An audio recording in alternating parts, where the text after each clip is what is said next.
민주당이 지난 14일 금융소비자보호법 및 부담금 관리기본법 개정안 이른바 횡재세법을 발의했습니다.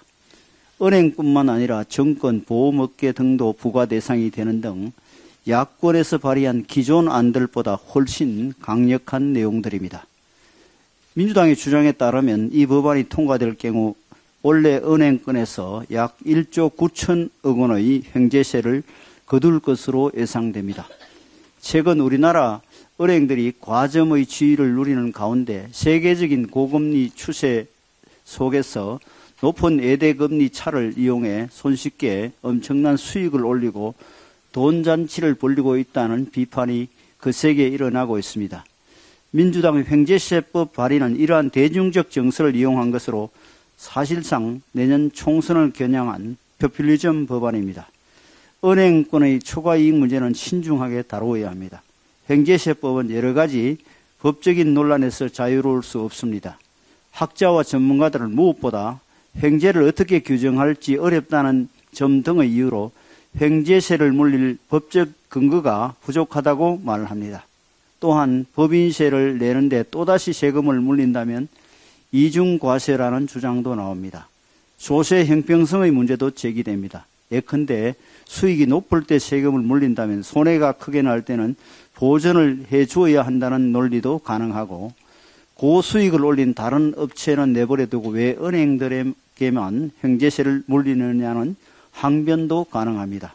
심지어 횡재세가 도입되는 경우 어떤 식으로든 주주의 이익이 침해되기 때문에 은행 경영진들이 배임 혐의를 피하기 위해서라도 위헌 소송을 제기할 수도 있다는 주장이 있습니다.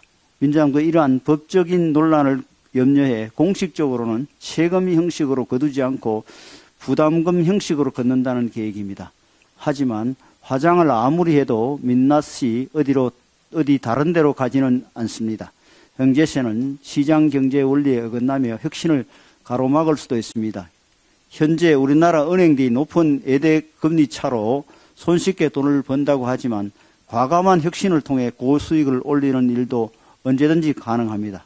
하지만 높은 횡재세가 존재한다면 은행권이 혁신을 시도할 이유가 없습니다. 우리나라 은행들이 과점적 지위를 누리고는 있지만 해외 투자자 비중이 큰 상황에서 횡재세를 잘못 도입하면 해외 투자자 자금 이탈로 자금 조달에 어려움을 겪을 수도 있습니다. 물론 유럽의 경우 러시아 우크라이나 전쟁에 따른 에너지 가격의 급등으로 에너지 기업들이 천문학적 수익을 내자 많은 나라들이 횡재세를 도입하고 있는 것은 사실입니다. 하지만 대부분의 경우는 화석연료 회사의 잉여이익을 억제하기 위한 임시세금입니다. 귤이 횟수를 건너면 탱자가 된다는 말이 있는데 민주당은 귤을 탱자로 만드는데 재주를 가지고 있는 것 같습니다. 모든 것을 국민민복이 아니라 표의 관점으로 생각하는 검은 속 때문일 것입니다.